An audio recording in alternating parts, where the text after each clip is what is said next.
Hey, Nikki. Hey, Selena. Hello, everyone, and welcome to Sweet Tea and TV. Hey, y'all. They don't know it, but it's been a while. It has. Yeah, It's just, I think every time we record lately, there's a little bit bigger of a gap between. that's right. So, This is our attempt to be more real time. and I think we're doing a really great job. So there's that. A little But bit stressful for me because I have nothing saved up in the queue. I'm going to have to edit this one in real time and get it up for next week. well, let me hurry then. Oh, so I couldn't help but like look at the calendar and realize that like I can't believe it. It's something that comes along with age, I guess. Wonderful. Is that somehow we're at November and somehow Thanksgiving is literally right around the corner. And Here before we know I it. know, Turkey Day, big day, and I just thought maybe we could just take a second and talk about, you know, the big day. You got any big plans? Anything on the horizon? No, I'm actively trying not to think too hard about it. Oh, good. Because- Did I bring some stress to the table? Yeah, Well, there's it's Thanksgiving. at least two Thanksgiving celebrations that we do every year.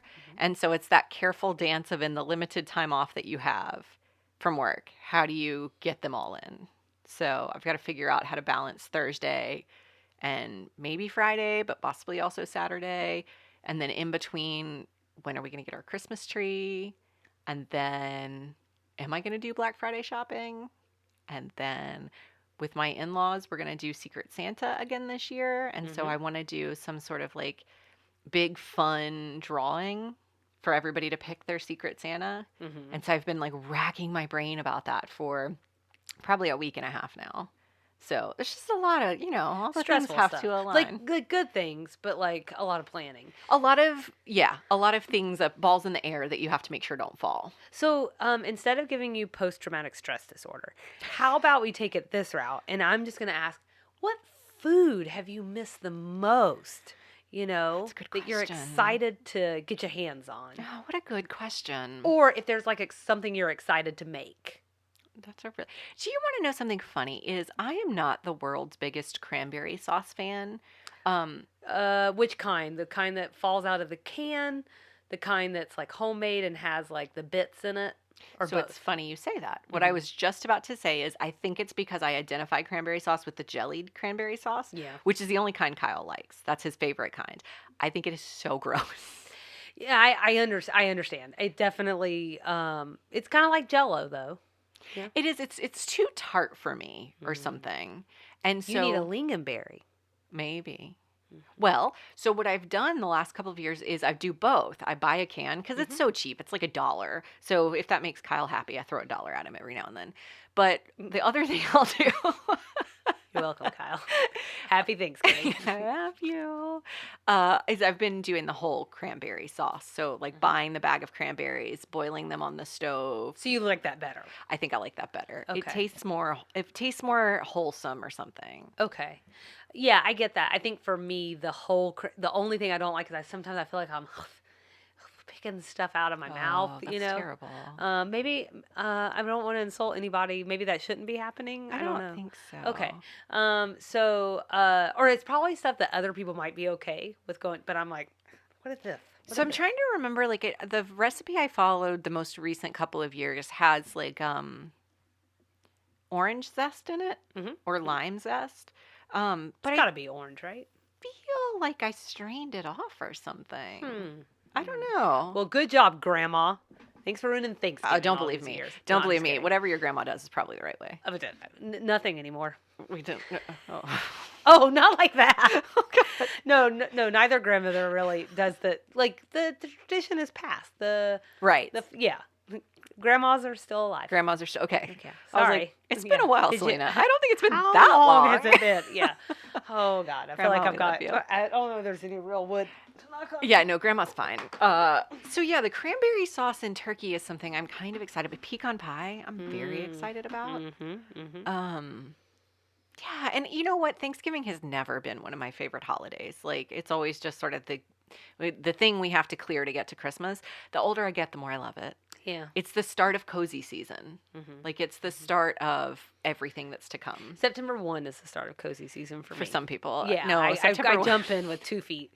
You know, when it's No. 112 degrees outside, I'm like, cozy season. The last time we recorded, I guess, would have been in late September, and Selena was wearing a straight up sweater and jeans. And I was like, what are you? I'm like dripping sweat. And she's like in a sweater and jeans.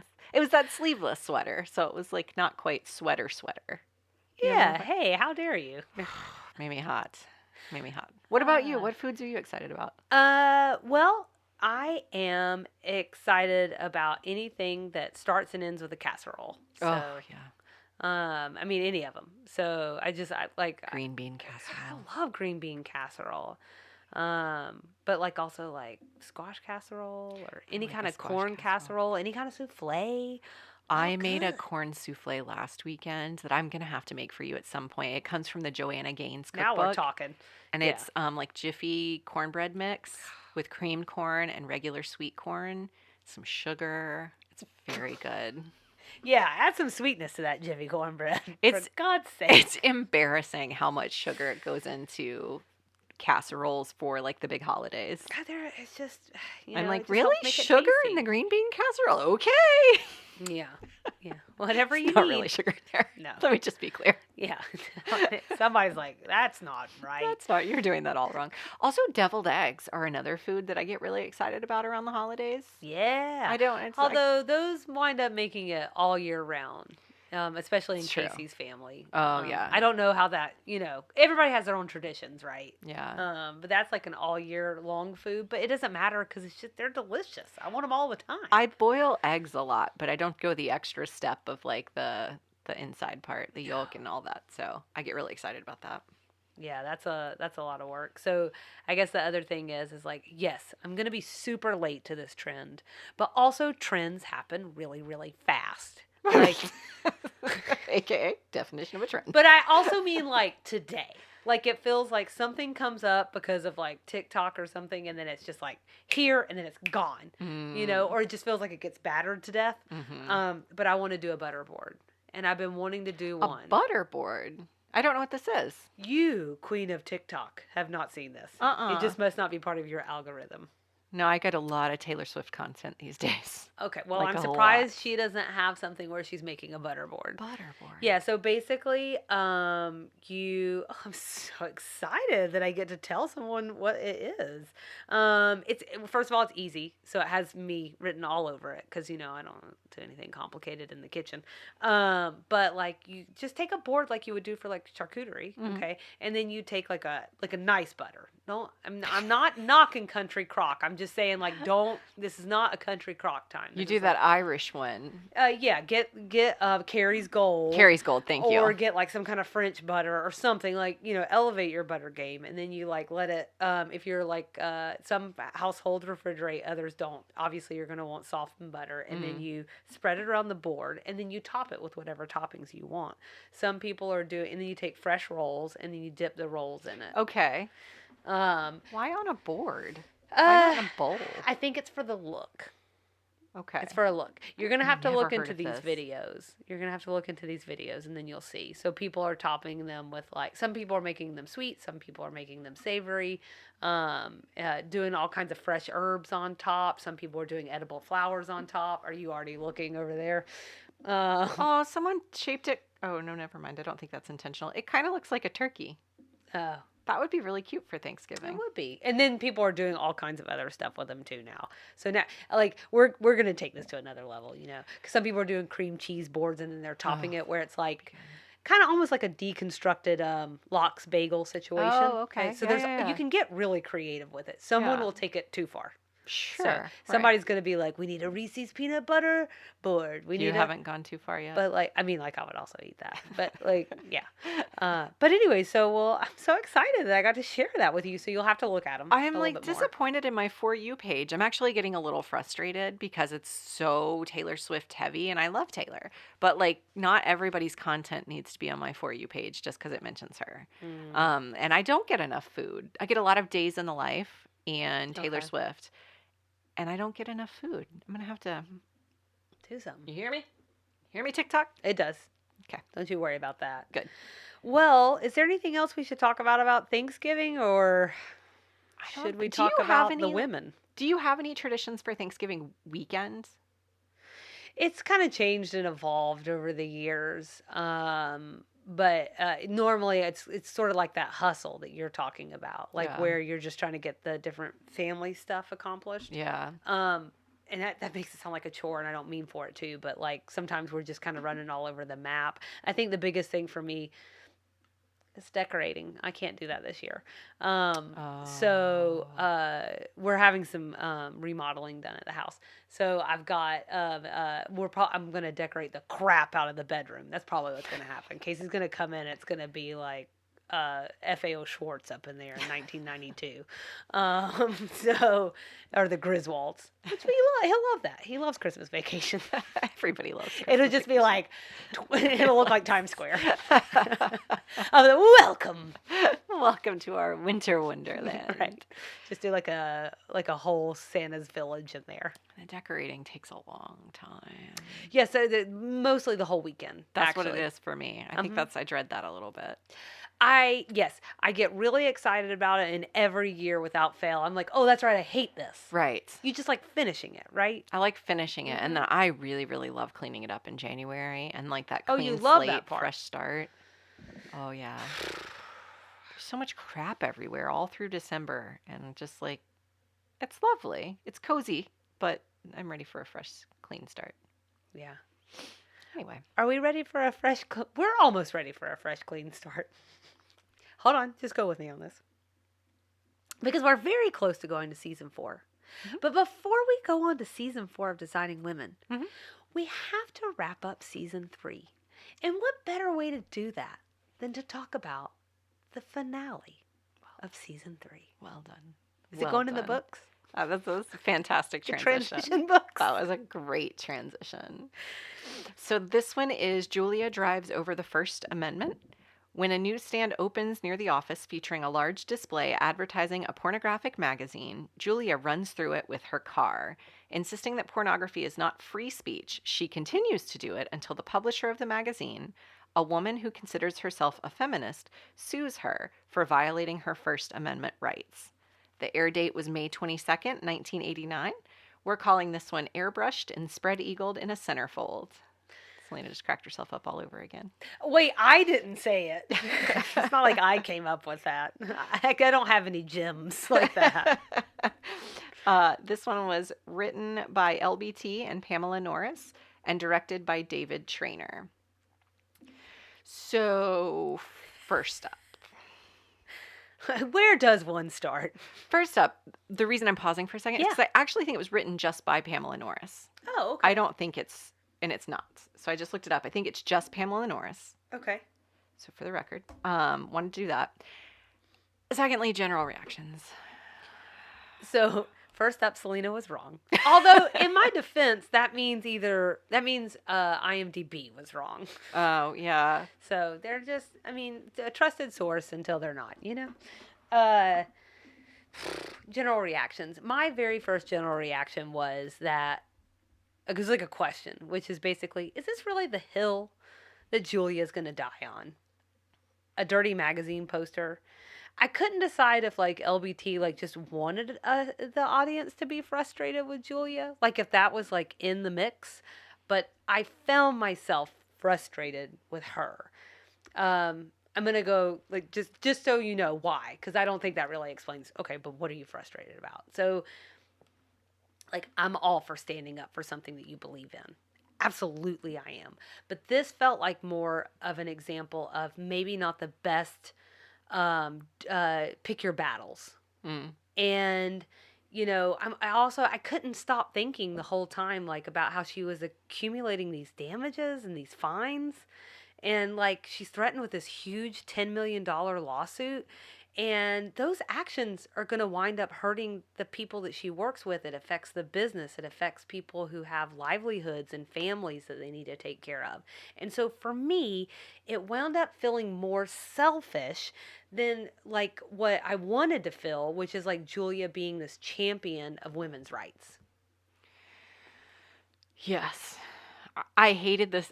I'm just, well, spoil the ending is that I hated this episode. Oh, It good, we was can skip right over that then. really hard for me to watch multiple times. Yeah. And in fact, I did not watch it that many times. I just didn't like it. I felt Yeah. like, to your point, Julia was very immature. She was thoughtless. And she was harming the wrong person. So, like, she went after this newsstand owner who is almost sort of the messenger.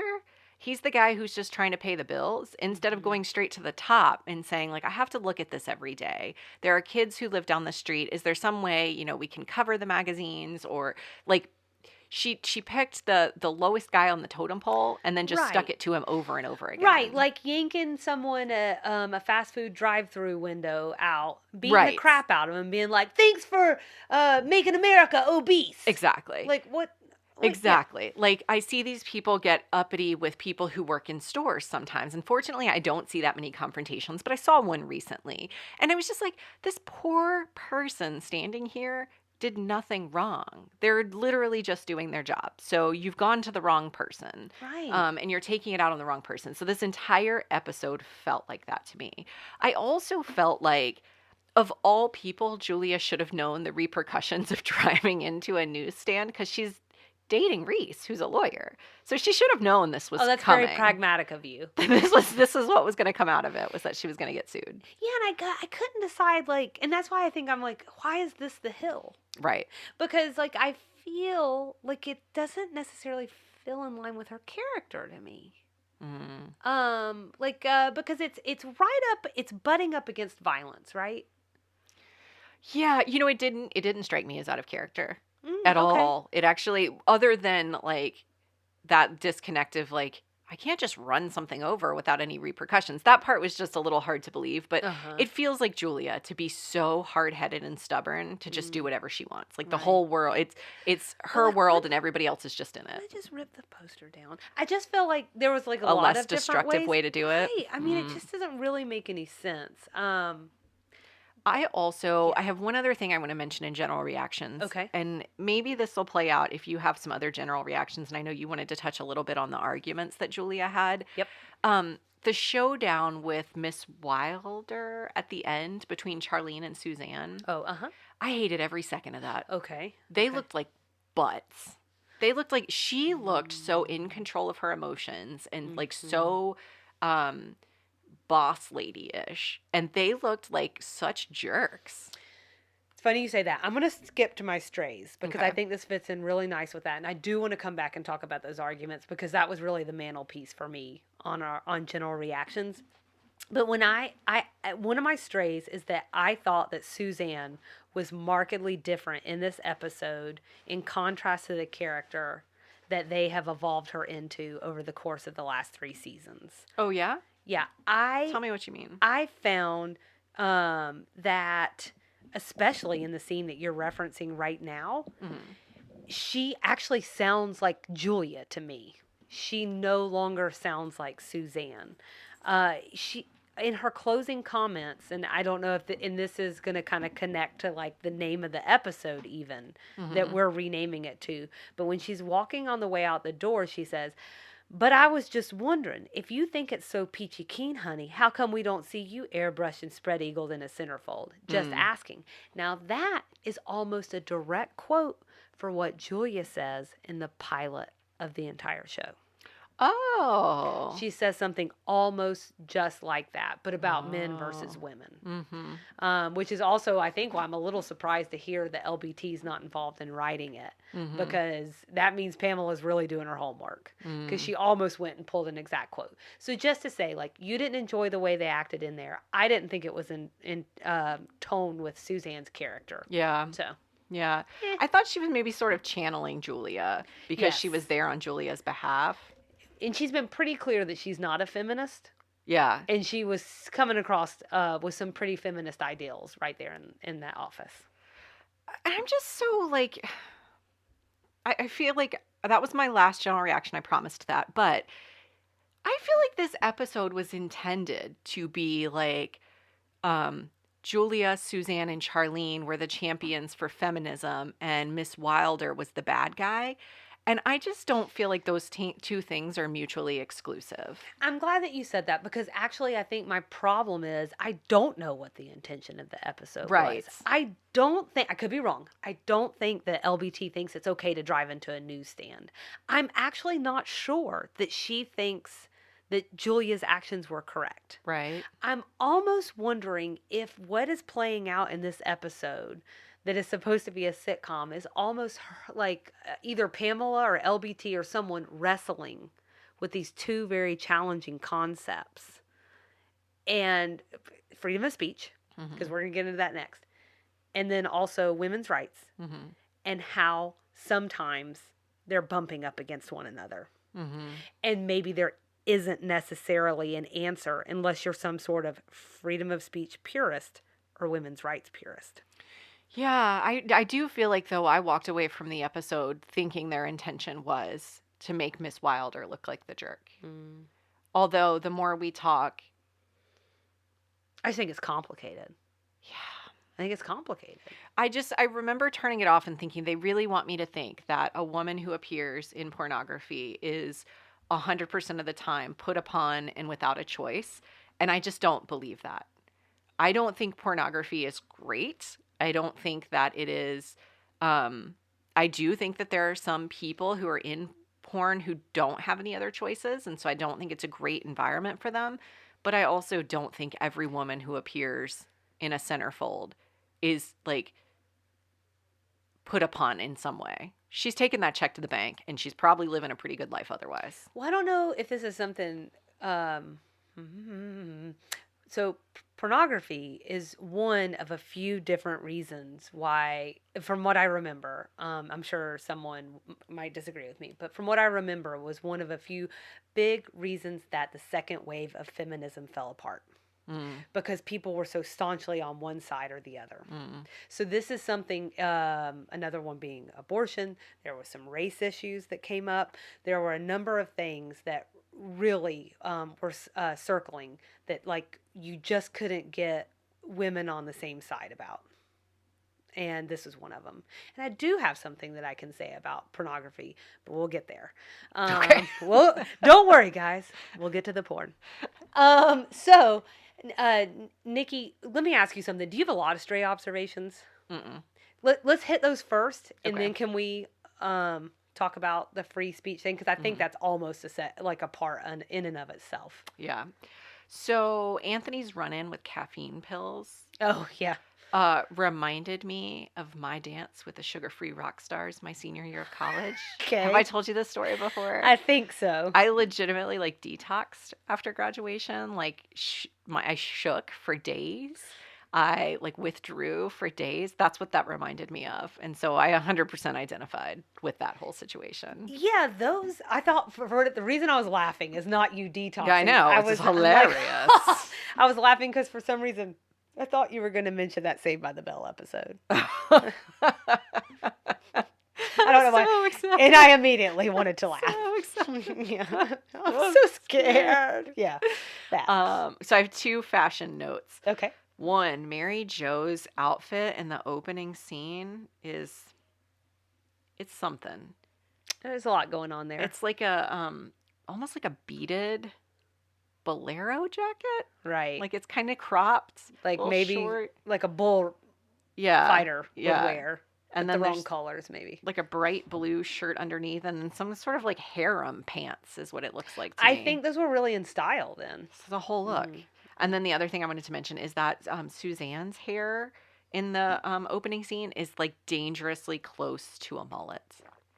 The first time I looked up and saw her, I was like, "Does she have a mullet?" Because that's what that looks like to me. Yeah, that's It wasn't fair. a good look. Yeah.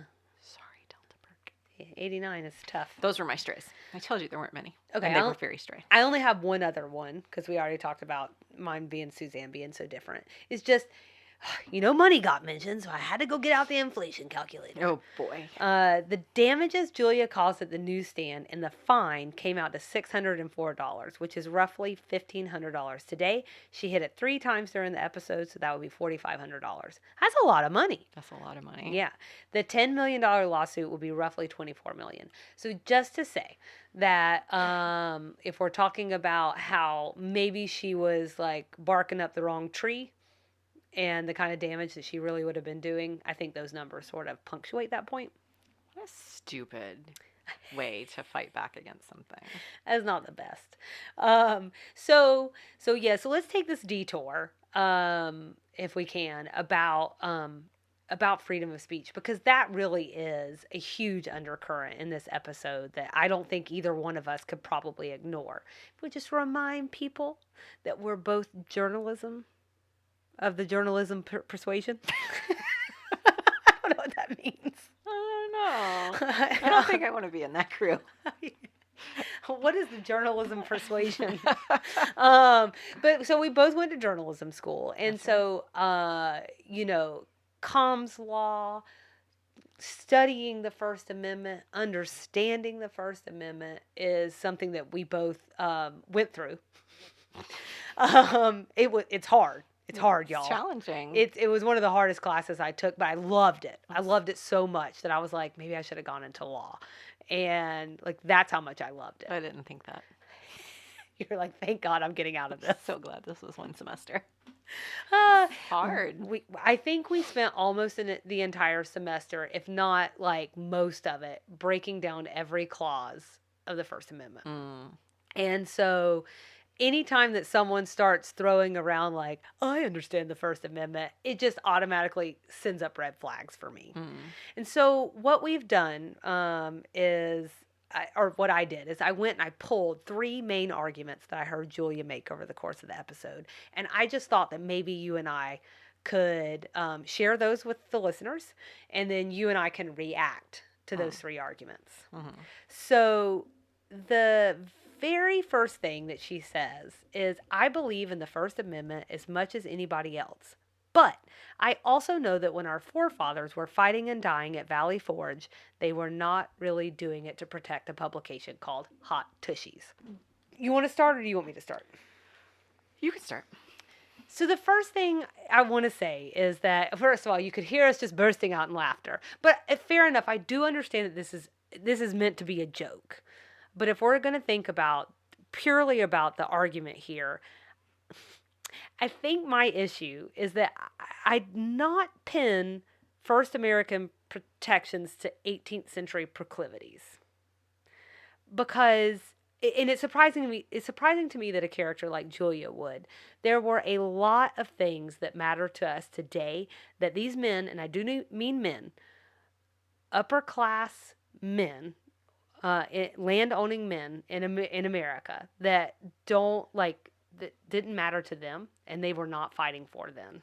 And we also have amendments to provide us with flexibility that the Constitution alone does not offer.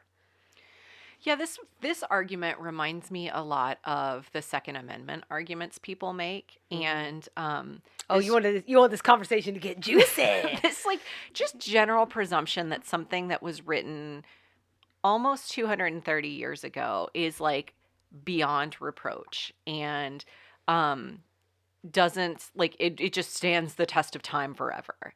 And when it was written, like there were so many things that the forefathers weren't taking into account because they couldn't tell the future. Right. So they didn't know anything about the internet. People 50 years ago didn't know about the internet. So they could never have taken that into account. They couldn't have taken into account mass magazine production, the pornography video industry.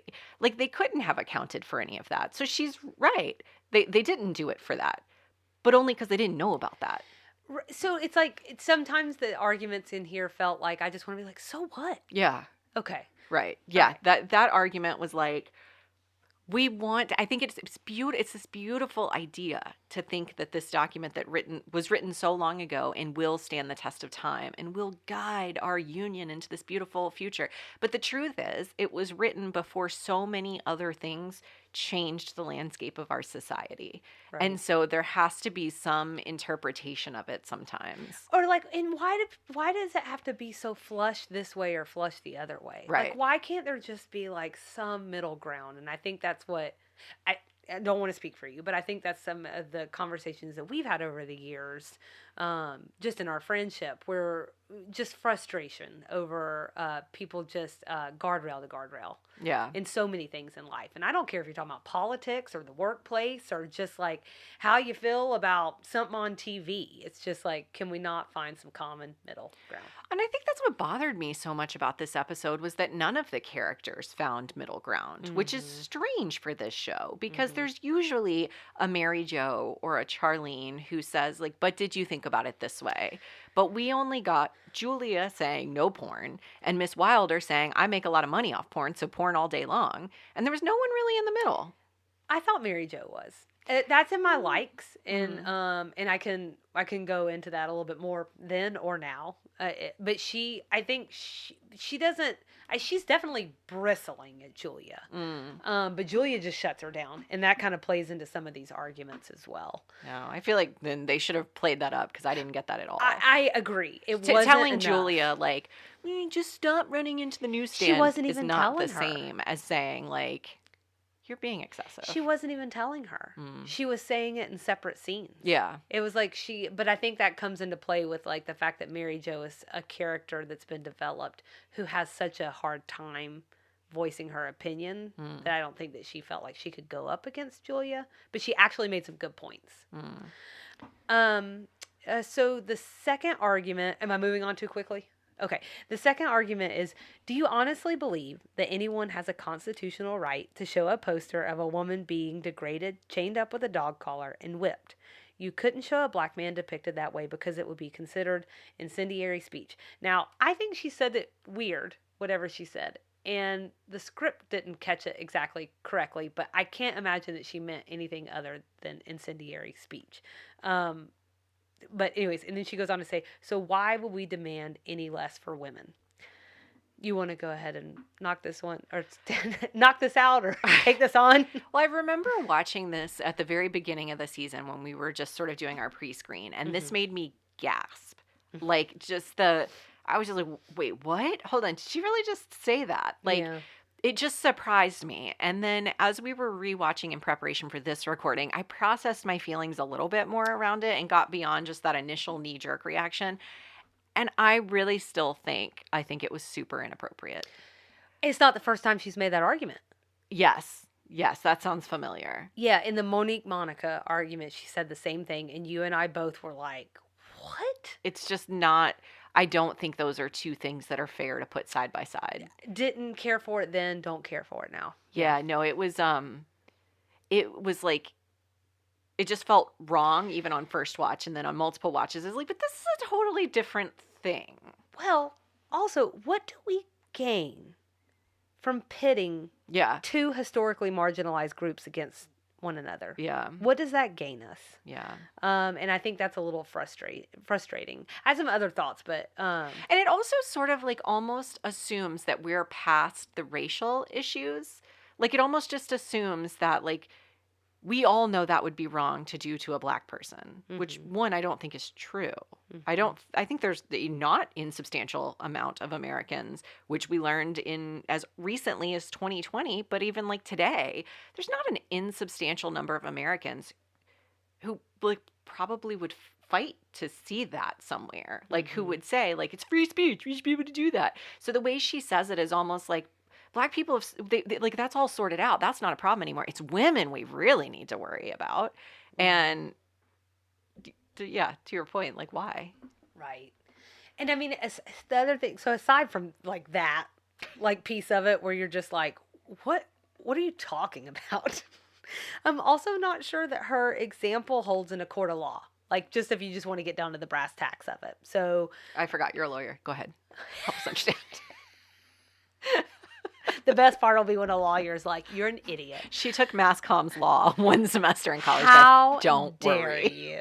Yeah. But I think it would have to pass the imminent lawless action test for incitement. That's why incendiary speech is a big deal in the first place, because you can't, incitement is actually not protected, because then it becomes a matter of public safety. The classic example, which I think a lot of people who are like in law hate, is that, but it was said by a Supreme Court justice, you can't shout fire in a crowded theater. So it just doesn't really pass that same level of merit that I think she thinks it does. And then on the other hand, the court of public opinion might deservedly eat the responsible party alive, for showing that in a way that wasn't like, I don't know, in a movie reference or something. But that's a whole different, the court of public opinion doesn't have anything to do with protected speech. Allegedly. Allegedly. So there was one more argument that she made, and she says the First Amendment was designed to protect political speech, and everybody knows it. Now we've already wasted a day on this silliness, and I don't want to discuss it anymore.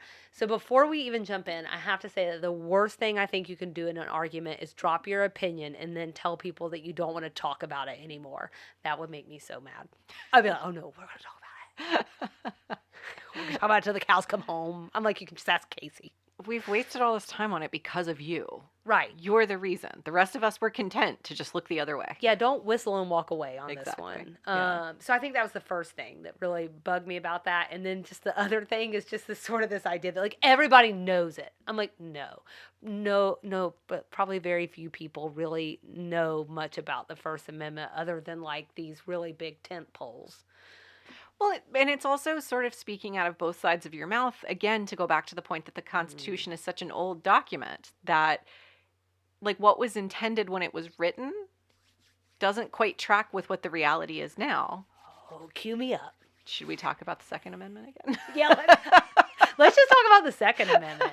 Let's just not even talk about designing women, and we'll talk about we'll just straight up talk about abortion and gun laws for the rest of this. And we'll not make anyone angry, and everyone will come flocking to our side. But it's sort of the same argument, which is like, maybe that's what it was intended for. Maybe, but then there has to be that level of flexibility to adjust for society. That's the thing that's funny is like, even if you talk to scholars, they're all fighting about it. They don't know. Yeah. There's a lot of disagreement there. You know why? Because none of us were alive. We weren't alive. We then. weren't We in didn't the get room to talk to anybody. You know what the thing is even if we had been in the room, there would still be disagreements. So I actually, because the thing is I do think like protecting political speech as part of the basis, I think that is probably partially accurate, to the best that we can put together over, our knowledge of history or whatever.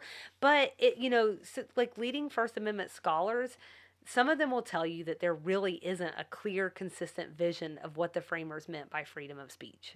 So I found this Richmond Law article, and it is they talk about how it is helpful to look back at original meaning, but you can't just like pin all your hopes and dreams to that, which I think is very much so exactly what you're saying. Again, it's like this idea of, can we please find some common ground? And one other thing that it was talking about too is like, similar to what you're saying, so many things have evolved since the 18th century but that's like not just like the way the world has changed, but like from how the First Amendment is applied and enforced to the very concept of rights themselves. They looked at rights very differently than the way that we look at rights today. This podcast is not long enough to go through that, but we will link to that article in case anybody wants to read and interpret for themselves, because obviously this is coming through my brain and the way that I interpreted the article. But finally, one thing that was just circling for me about this entire thing, both by 1989 and today, pornography actually is protected speech. So, with the exception of obscenity and child pornography. And, that's been settled in a court of law. Doesn't mean it couldn't come up again.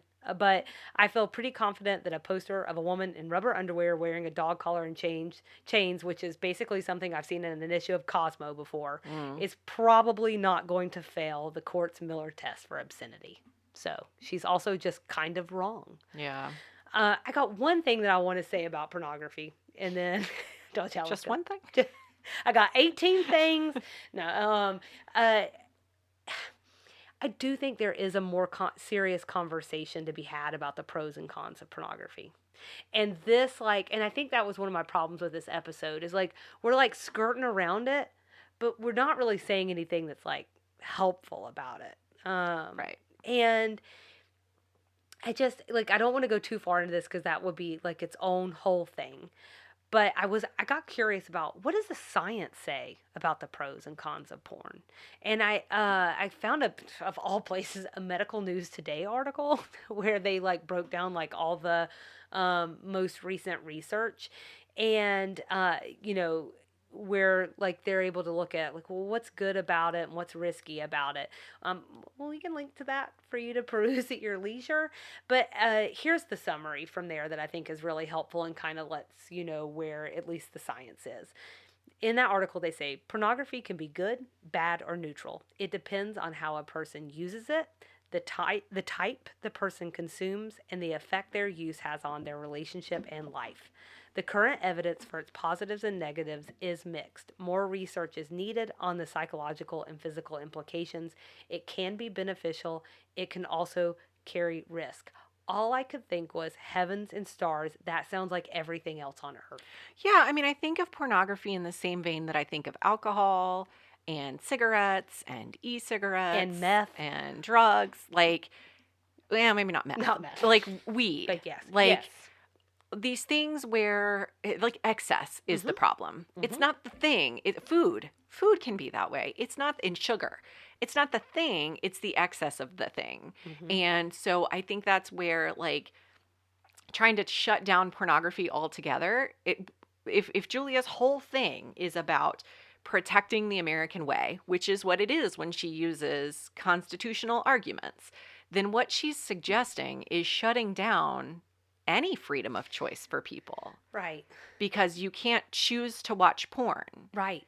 If you can choose to watch porn within a moral compass that works for you in a way that's not objectifying children, that's not physically harming women, then you are presumably consuming it, and in a way that doesn't like ruin your family or tear apart your life, then you're consuming it in a moderated way, similar to the way people would have beer on game day.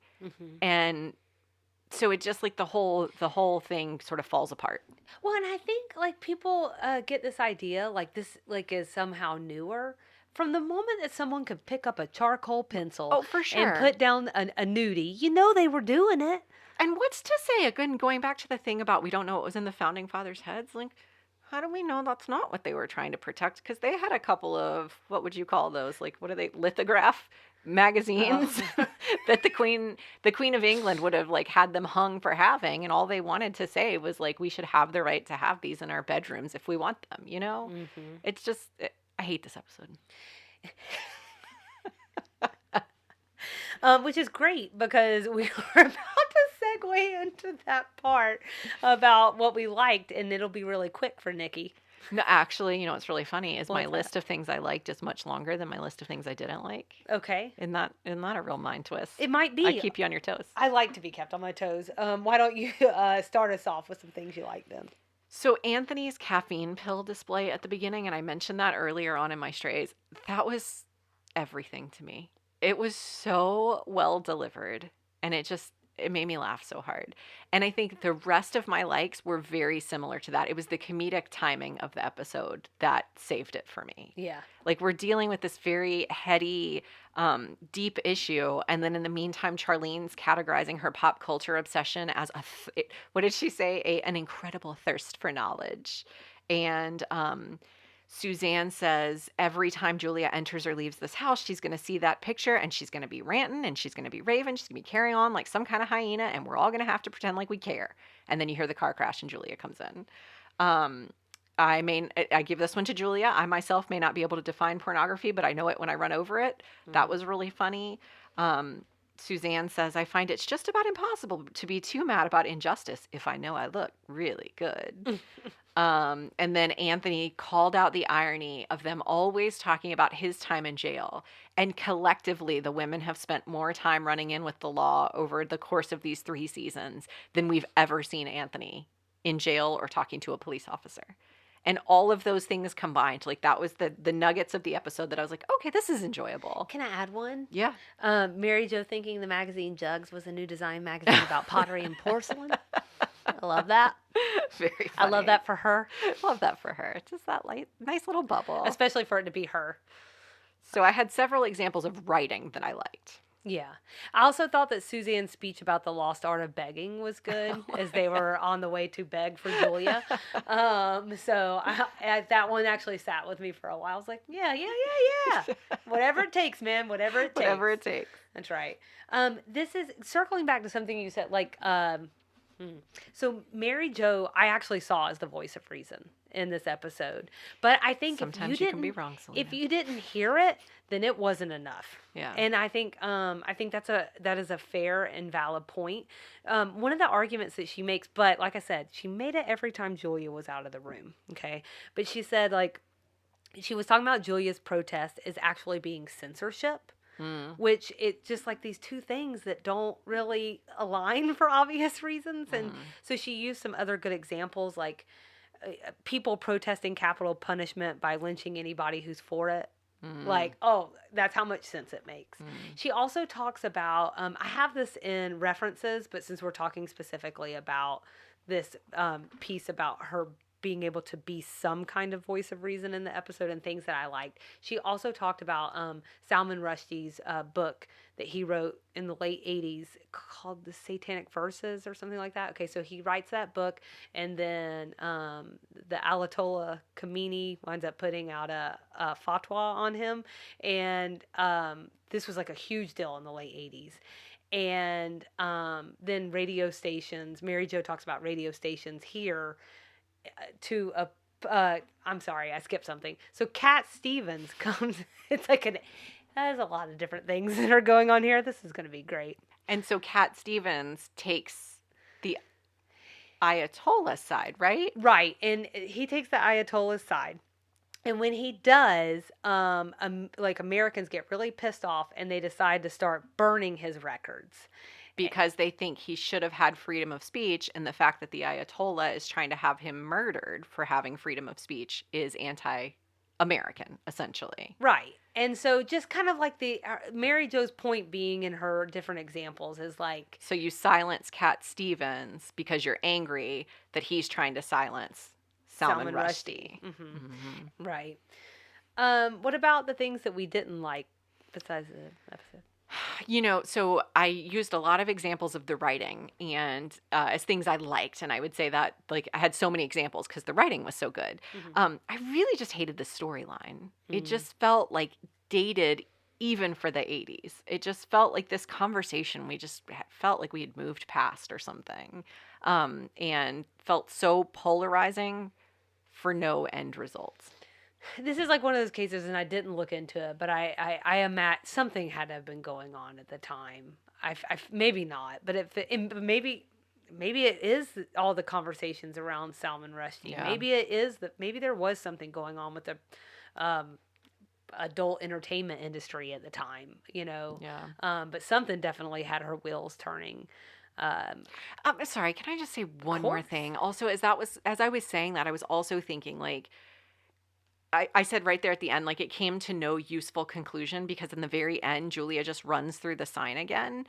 And it speaks to a level of privilege that Julia has, that she can just throw this money away to nothing instead of taking that $4,600 or whatever that math added up to be and put it towards a scholarship for women who are trying to go to college and they're using their centerfold position at Playboy as a way to pay for college. Oh, you don't have to do that anymore. Here's $4,500 you can use this semester. Like, there's so many other useful things she could have done, but she had that privilege that she could do that. Why was this the hill she had to die makes on? no sense. It makes no sense. And to go out this season on this note of such a, like, polarized, unnecessary storyline.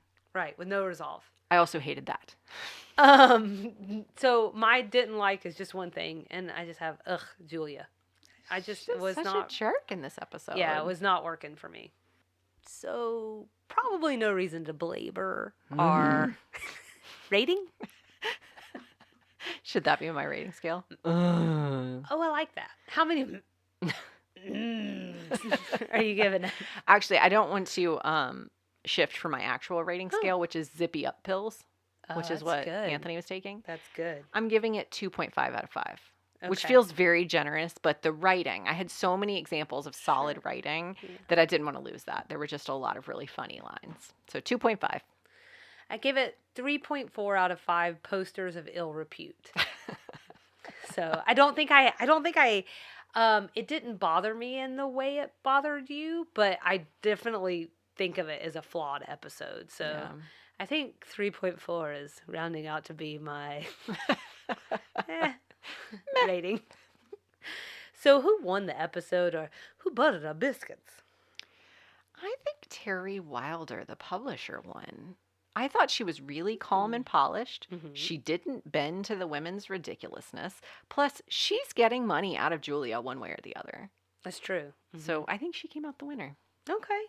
Well, I kind of thought that it's similar tone with the episode. I don't the episode didn't bother me as much as you did. I don't think As much as Suzanne- I did. as much as yeah, not you. It, Let's have that conversation. this is what happens when I try and hold 3 points in my head at one time. So the episode didn't bother me as much as it did you.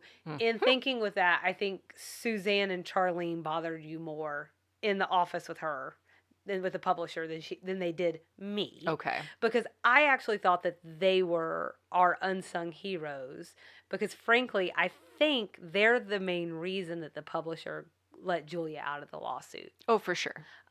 So that was my winner, but also I kind of think maybe in a larger sense, the adult entertainment industry is the winner because they're doing better than ever now. You're doing fine. They have their own award show. Got it all sorted out. Oh, it's all sorted. And so who lost the episode or served us lumpy gravy? I don't think we even need to have this conversation. It was Julia. Yeah, She's the worst. yeah, we won't have to revisit that again. 80s things? Just the concept of Madonna or Sybil Shepherd having a fight with someone. I feel like Charlene maybe good. mentioned that when she was talking about the tabloids she looks at. That's good. That's good. Mine was just so many paper magazines. So not 80s, just dated. Yeah. And then just the very concept of newsstands. Yeah. Since you don't really see them unless you're in like, An airport. thank you, a desperate situation. The airport. Sorry. Except for all of our esteemed newsstand owners. God, I love a magazine though. I love a magazine. I'm not, yeah, I mean, like, I don't want to poo-poo on them or anything. It's just, you don't see them a lot. They're so expensive. It's like $5 if you're lucky. for a periodic, for like something that you're going to read and be done with. Yeah. So expensive. And wasteful. And but wasteful. they are awesome, so I don't know But what it's to say. not the same concept. Like I've tried reading them on a Kindle or on the iPad or whatever. It's not the same. Yeah. And It's for the whatever paper. reason, I just struggle with like the cost of digital content, which I think just speaks to my age. It's a real problem. Can't wrap my head around it. Yeah. Same way that I can't wrap my head around paying for space on my phone, We're which I'm doing now. The But LimeWire Napster generation, so you'll never Yeah, we were convince me that I stealing. need to pay for this stuff. we were just outright thieving, and so I don't understand this payment concept.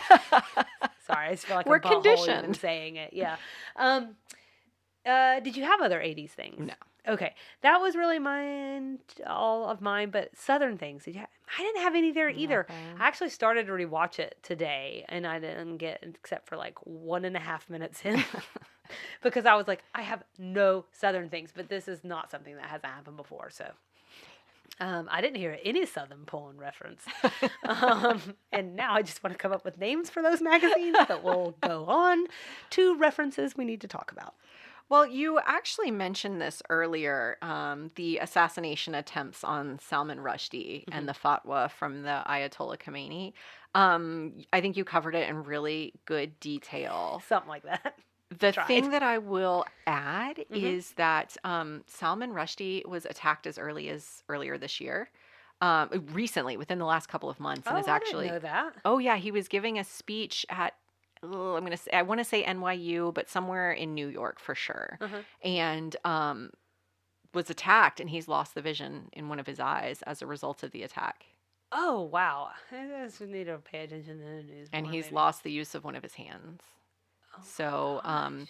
for anyone who doesn't know, a fatwa is essentially an edict by a central figure in Islam. In this case, it was the Ayatollah Khomeini. And over the years, so that was issued in 1988, was sort of this edict that he needed to be killed because he was in direct conflict with the Islamic religion, because he was sort of saying some not so great things about a central book of Islam. And so the Ayatollah put out this edict to say, like, murder this man, he needs to be killed. And over the years, there have been conversations about whether that could be revoked, because is it really necessary? But a fatwa cannot be revoked by anyone. So it's still in place. He was attacked earlier this year. And it sounds like this is the most violent attack he's ever experienced. But yeah, it's really sad. Wow. That is sad. That was the only reference I had we need to talk about. So I think, like, actually, I went down like a pretty big Cat Stevens rabbit hole. So I won't take everyone down the 45-minute rabbit hole I went down. But I guess, like, outside of the fact that I have some Cat Stevens songs that I really appreciate, I didn't know anything about this situation. I did not know that he had converted to Islam, and he did in the late 70s, I believe. There was a New York Times article because I wasn't sure, like, what, it doesn't say anything in the episode about what he says that, like, makes Americans mad. So, but he, like, went and he participated in this televised British panel where they're discussing this larger situation with Rushdie and the Ayatollah. And when they do, they have his comments there in quotes, and they're pretty threatening. So, I mean, they're not just like, I disagree with what Salman Rushdie did. You know what I'm saying? It's a little bit more pronounced than that, we'll say. And Incendiary, would you say? I might say it is. And there was also an AP article from the time that talked about several radio stations dropping his music altogether, while others had no Cat Stevens weekends. I'm saying this because I actually wasn't able to track back where any radio stations were burning his records. I did find where lots of Americans were gathering and burning them, or, like, I don't know lots, but it is referenced that there were these large bonfires that were put on. I actually think what sounds the most American is this, and that's that there's a radio personality in LA. He's the one who asked people to bring their records in to burn, but the fire department wouldn't grant them a permit. And that is the most American thing that I can think of to happen. We threw them in a trash can instead. Well, they were going to steamroll them. It was like this whole big thing. I hope they were going to recycle them into other records. So I think the other problem is like, it's not like these radio stations, they're just like all on the same page, So there was pushback at the radio station for, like, people being like, hey man, you're also, like, this is also against freedom of speech, what you're doing right now. So I thought that whole story was very fascinating. And it's so funny to me because it's just distilled into, like, a 10-second clip from Mary Jo. And I was like, what? I don't know what any of this is except for the Salman Rushdie thing. And then my only other reference was Dan Quayle is referenced. And, of course, for those of you who do not know, he was George H.W.'s vice president. And he couldn't spell potato. Who among us can say they know how to spell potato? Selena? Just you and me. But there are many other things that I don't know how to do. And I honestly, I mentioned that too to say I think we'll see some more about Dan Quayle again. I think LBT had a real... I think a lot of people had an axe to grind. Right.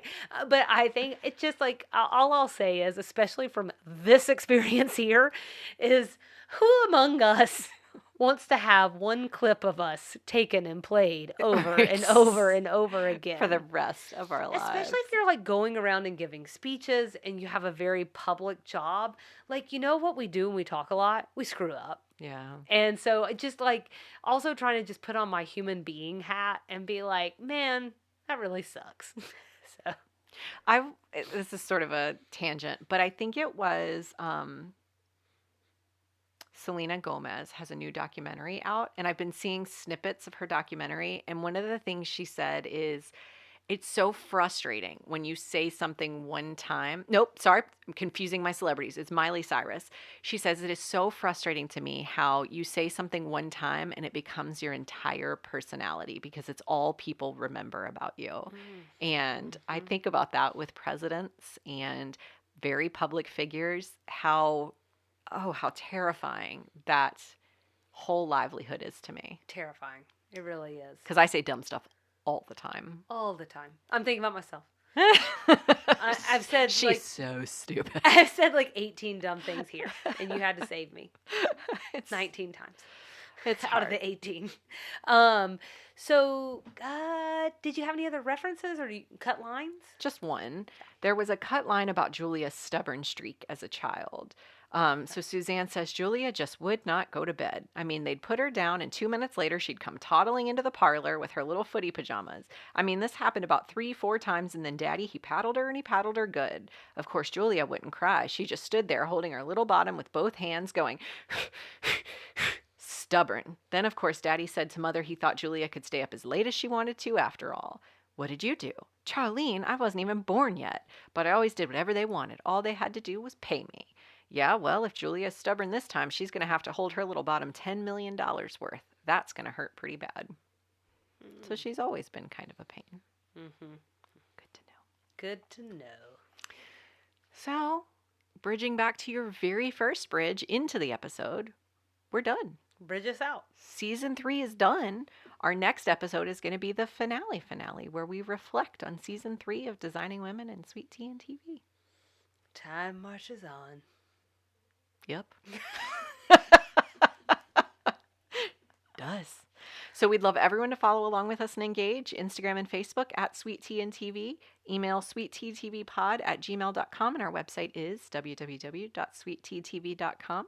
There are also several ways to support the show. Tell your family and friends about us. Rate and or review the podcast wherever you listen. And you can also visit the Support Us tab on our page to find some additional ways you can support us, including joining our Patreon, where we do occasionally do extra content just for the Patreons.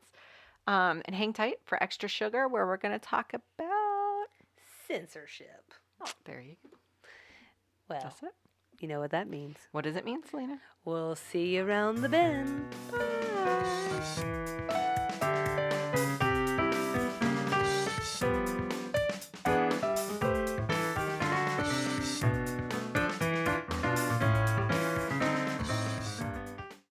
Welcome to this week's edition of Extra Sugar. I want to start off this segment with a question. Uh-oh. Now, this isn't really a question for you. Okay. Or at least, let's pause so that people have a second to, come up with the answer. What do these books have in common? The Great Gatsby by F. Scott Fitzgerald, The Grapes of Wrath and of Mice and Men by John Steinbeck, To Kill a Mockingbird by Harper Lee, The Color Purple by Alice Walker, and The Lord of the Rings by J.R.R. Tolkien. So hold your answer. And now tell me, Nikki, do you know what all these books have in common? They've all been banned at one point in time or another. Oh, was that difficult for you? Did I get it right?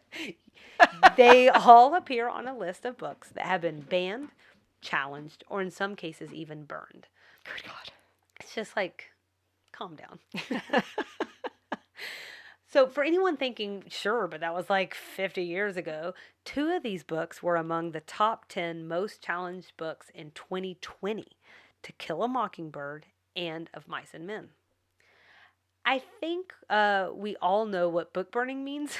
I don't think I need to explain that. But in case you don't know, a challenge is an attempt to remove or restrict materials.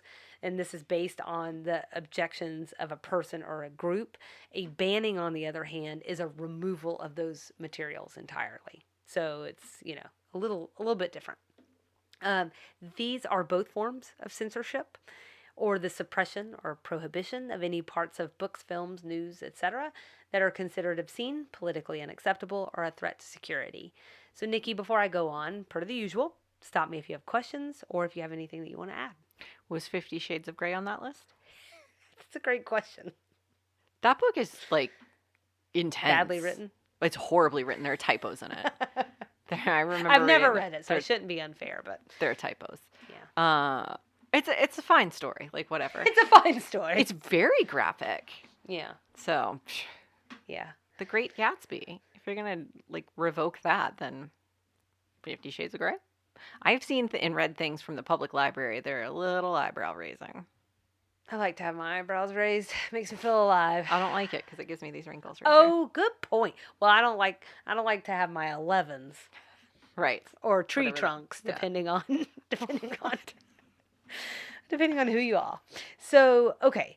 Well, so I ran across a New York Times article. And in that article, and I'm quoting here, it said parents, activists, school board officials, and lawmakers are challenging books at a pace not seen in decades.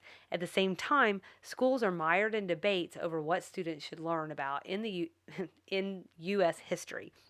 In the last 2 years, dozens of state legislators introduced bills that would limit what teachers can say about race, gender, sexuality, and inequality. I think that last point is important because it means we're not just censoring classroom materials, we're censoring educators. And I would urge us to think about the precedent we're setting, especially legislatively, because it's all good until they take away your right to speak about what you believe in.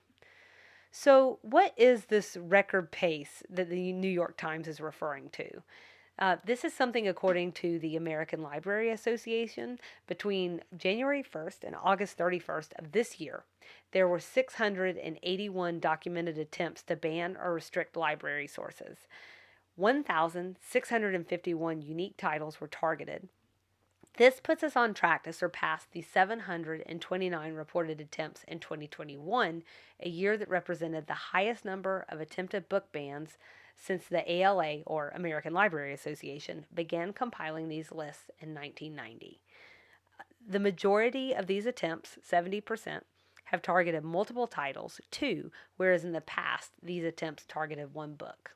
So, there is other evidence that this censorship is more strategic. So, according to PEN American CEO Susan Nozzle, while the U.S. has a long history of banning books, communities are taking more formalized steps to get specific books off the shelves, as in, again, like this legislation to ban books across entire states. Books about people of color and LGBTQ are overwhelmingly targeted. And she also honed in on my concern, and that's the loss of free speech. And it's happening on the right and the left. Both sides have their quote unquote reasons, and in both cases, despite intentions, it will backfire. It is backfiring. So, how can we fight back? And what can we do? According to Banned Books Week Coalition website, here are 5 ways to help. Is this going to include me paying for digital content? Because we're not going there. I think it's a little broader than that. Okay. So you're in the clear. Cool. The first thing that we all have to do is we all have to know our rights. When we don't know them or we don't defend them, censorship thrives. I do think it does get complicated too, especially because I think when I think about banned books, I think about young people a lot. I think about school libraries. I think about the classroom. Much of like what I've already talked about kind of alludes to. And so for young people, because when you're under 18 in this country, your First Amendment rights they're not the same, but for in the name of different protections. So I think I think it's important to know that. And I remember being younger and learning about that, and oh god, that really just pissed me off. Thought you were going to say chapped your hide. It also chapped my hide. So number 2, if you're an educator, librarian, or bookseller, be prepared for challenges and bans. Number 3, stay informed about what's going on in your community. Number 4, report censorship. And we're going to provide a link where you can find different options for that. And then number 5, speak out. And that includes books you may or may not care for. Because censorship is censorship. There's also Banned Books Week. Try and say that 5 times fast for me, will you? Which is the same website where these 5 different things we can do came from. But this is an annual event celebrating the freedom to read. It's typically held during the last week of September, bringing together the entire book community. That's librarians, booksellers, publishers, journalists, teachers, and readers of all types, in shared support of the freedom to seek and to express ideas, even those some consider unorthodox or unpopular. Censorship doesn't start and end with books. It has a long and storied history here in the US, and one that has seeped into whatever it is that we consume. It's often cited as a protection, and it has been in some cases, no doubt, but many times it is a thinly veiled attempt to suppress free speech. So, real free speech isn't just a right in this country, it is a responsibility. That means that sometimes you have to be okay with someone burning an American flag. It means that so long as it's peaceful, you have to let it go when the KKK decide to gather right here in your own backyard at Stone Mountain. It's just something, it's going to happen. It means making peace with the fact that there are a-holes out there with terrible opinions. And why? Because I don't want to lose mine. Because letting people say what they think, even when we disagree, is the lifeblood of any democracy. And democracy dies in the darkness. So, what do you say we keep the lights on? And that's this week's Extra Sugar.